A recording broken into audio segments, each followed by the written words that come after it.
Welcome back, and the rubble blocking our pathway back has miraculously exploded for some reason, so now we can make our way to Lord Fallis himself. As I said last time, this chapter includes some backtracking, but only about the first half, and we do get new obstacles along the way. I am interested in seeing how Lord Fallis will fight us. In all honesty, his boss fight might be my second favorite. It would be my favorite if not for one flaw. So we're meant to charge through most of the rooms on our way back. We don't really have to take anybody out, just make it to the exit. Even on the harder difficulties, on the harder difficulty, this room would not be such a big deal. None of these rooms would. You just run straight toward the exit. The enemies don't attack faster on higher difficulties or anything. And they put the Dreadnought way over there in the corner where he can't possibly do anything to you. It's still really hard to complain about because although this game does backtracking, it only does it twice, and it's relatively painless both times. Hey, remember this room? I remember this room. There's a new enemy type in here now. So the Ouroboros leaders are a new type of mini-boss, and, Ouroboros masters are a new type of mini-boss, and they're weak to the same things as the regular Ouroboros enemies. Just slam a zombie into the ground next to them, and they'll fall over and be vulnerable to attack. Also, for some reason, they closed the chest again. I don't know if closing the chest automatically puts more Muso meter in it for us to pick up, or if they had to restock the chest with Muso meter. Because there's nothing in the chest besides that red orb that refills our Muso meter. So presumably they have to put that in there. It's such a weird choice to put the Muso meter power up inside of a chest. I mean, there's no real reason why you would get Muso meter from breaking open a chest, or why you would get health from breaking open vases. If they reverse them, you wouldn't even know the difference, because neither of them make any sense, so... The reason the door hasn't opened yet is because I missed one of the Ouroboros right over here. For some reason, he was just hanging out over there, didn't want to help his buddies at all. Maybe he thought he could take me one-on-one. Maybe he looked at me slaughtering them and thought, that doesn't look so tough, I can take that. Everybody but me is just incompetent, that's what the issue is. I'm sure things will be different. So, I like that this wall retracts using gears, but I'm not sure why that would be a thing. That seems really impractical. Oh hey, 2 Dreadnoughts. We're not going to fight them the traditional way by throwing enemies on them, we're just going to brute force it. For the end game, we're going to try and brute force things as much as we can just so I can show off that it is possible to play the game as a normal action game, it's just way harder. It may take less time though if you just tank it. You have to tank it in the right way though, or else you die. A lot. Every time I see the word Dreadnought, I'm always reminded of Mindjack, because the boss fight theme is called Dreadnought. And that music is stuck in my head for all of eternity because it plays so often. So I recently got to see the credits of this game again because I did finish recording it for the videos, you know? And it turns out the people who composed the soundtrack for this game are called Lightning Swords of Death, which I think is the best possible name for anything ever, and I am glad that they chose that name. Also, they have a MySpace. So, I mean, just go click and up-like or whatever on their MySpace. I don't know what MySpace is. I didn't know what MySpace was when it came out, but I know it has something to do with music. But go support them, or what, I don't know. Go do something. You know their name, go do something. Tell them I sent you and you'll get a 20% discount on all merchandise.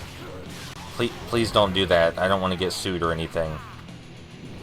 There's nothing special about this room. Well, I guess there is, in that there are so many Ouroboros that it's nuts. But all we need to do is have one good zombie and slam it into the ground to make everyone else vulnerable. And then we can create a chain of... Stop that. And then we can create a chain and keep making new zombies and slamming them into the ground, and then creating new zombies and slamming them into the ground, and so forth. All it takes is for me to be competent for like 4 seconds.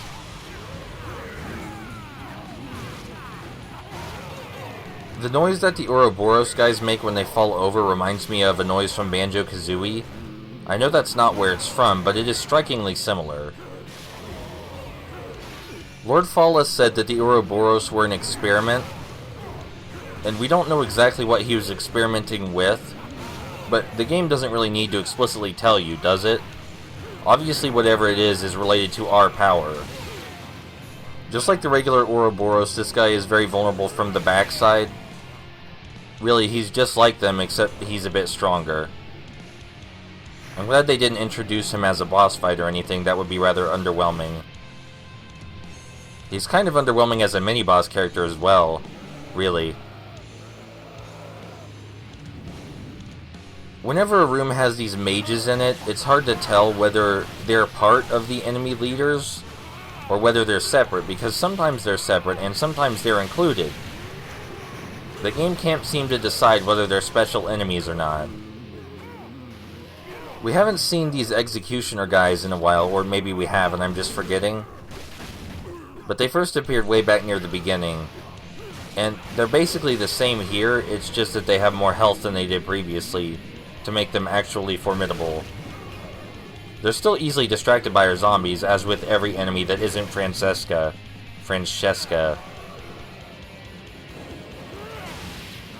They never really go incredibly in-depth about the power we have, but it's a loose enough concept that you could believe that these giant enemies came from someone abusing that power. All of the giant enemies, really. It's only slightly less loose than the idea of Cosmos from Saint Seiya, only slightly.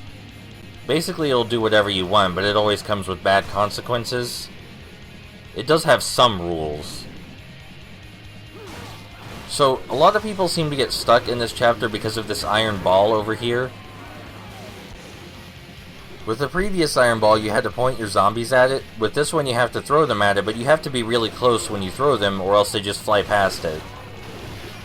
I guess that's a little weird, but it's nothing to get stuck on, really. You have a very limited amount of options as for puzzle solving. You either point your zombies at it, or you throw them at it. You pick one or the other. I suppose I can see some of the complaints of this game about the zombies not being used creatively enough or whatever, but it's not that kind of game, you know? That's not the kind of game it wanted to be. It wanted to be a game where zombies and hack-and-slash mechanics are used together. And it succeeds at that. I think it definitely succeeds at what it was going for. And really, you can't ask for a lot more than that. It's not like it was going for something super shitty. So, you know, it's good enough by me. The few times you do use an iron ball, it often splatters enemies that are lying beneath it because they're too stupid to move. But it's still a fun animation. There are a lot of Japanese games in particular where people are upset because their concepts aren't used as creatively as they could be. But you have to consider what a game was going for when you evaluate it. Like, a lot of people dislike Never Dead for a lot of reasons, but one of the reasons was, man, they don't use the whole detachable limbs thing as creatively as they could. But it's not a game about detachable limbs.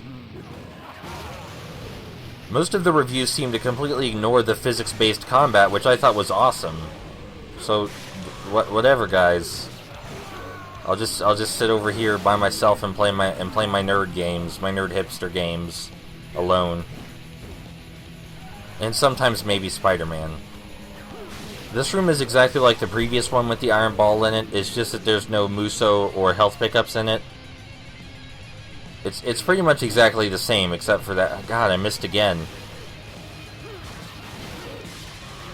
So do you remember, it might have been last video or the video before, where a zombie took an explosive barrel, walked up to a door, and exploded, and instead of the door getting blown open, the door just opened like it normally would. Which would lead you to believe that that's how the door was intended to be opened, with an explosion. Well, we're about to see something even weirder.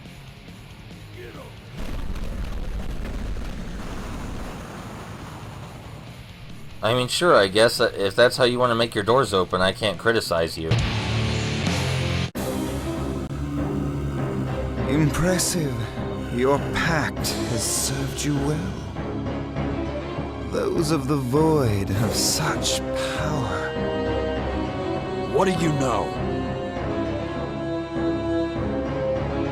I know a bit about the source of your power, that which exists in the Void. Such a gift, and you squander it on base desires and petty emotions. I have long studied it, your power. It is not magic. There are fundamental principles that govern that power. It can be tamed and utilized by a capable intellect. No offense intended, of course. Less talk, more dying. Join me in my research. Together, we could rule this world. Shut up already, Lord Fuckwit. Nothing but blind passion. It's just as I expected. Root of the holy tree, grant me your power! The same thing Shamar had.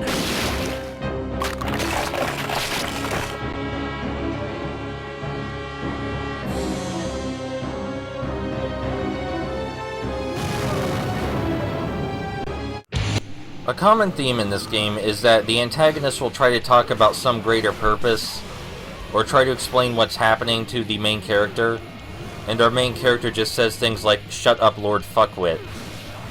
And I can't tell if that's meant to be humorous, or if it's meant to highlight the differences between their motivations, because it's both. So the Venom Angel is a bit like Nephilim in that it has a ton of attacks that can knock us over, but a lot of them are ranged this time instead of only one of them being ranged, and it attacks a lot more frequently than Nephilim. The only downside is that it's very weak, and we can still abuse the invincibility frames on our zombie throw. So they don't really go out of the way, unlike normal anime cliches. Also, when you use your Muso attack on this guy, he goes into an animation to make him invincible. So there's that. That's something special about him. But they don't go through the normal anime cliche of showing that Lord Phallus was insane for trying to control the power, because he's still laughing like a dumbass at us, which implies that he's totally in control and is enjoying himself. There's no reason we shouldn't believe that the power can be controlled, because apparently Fatima's been controlling it for a while.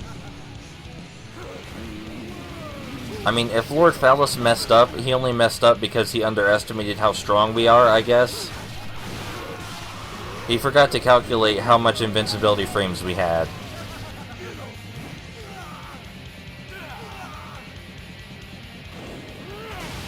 I like the way that the Venom Angel's arms are portrayed, so that way they look like really deformed wings. I think that's a neat touch.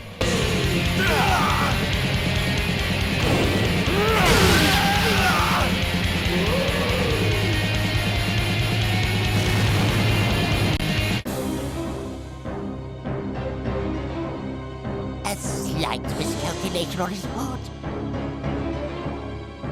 Perhaps he forgot to carry the tube. And just what the hell are you supposed to be? A pleasure to finally make your acquaintance. I'm such a huge fan of your work. Why, I know everything about you. What happened at the Marriage of Blood, for example? That is to say, what really happened. Say your piece. It's true that the Blood Brothers were blooded by the King's men. But the knight who killed Sylvia that night was none other than Romulus Blood.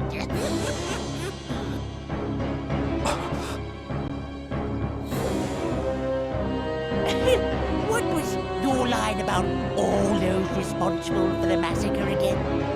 No forgiveness? Certain death? Something like that. I remember it was quite colorful. Oh, well, I'm sure you have some family matters to discuss. I'll be off then. See you in Cavalier.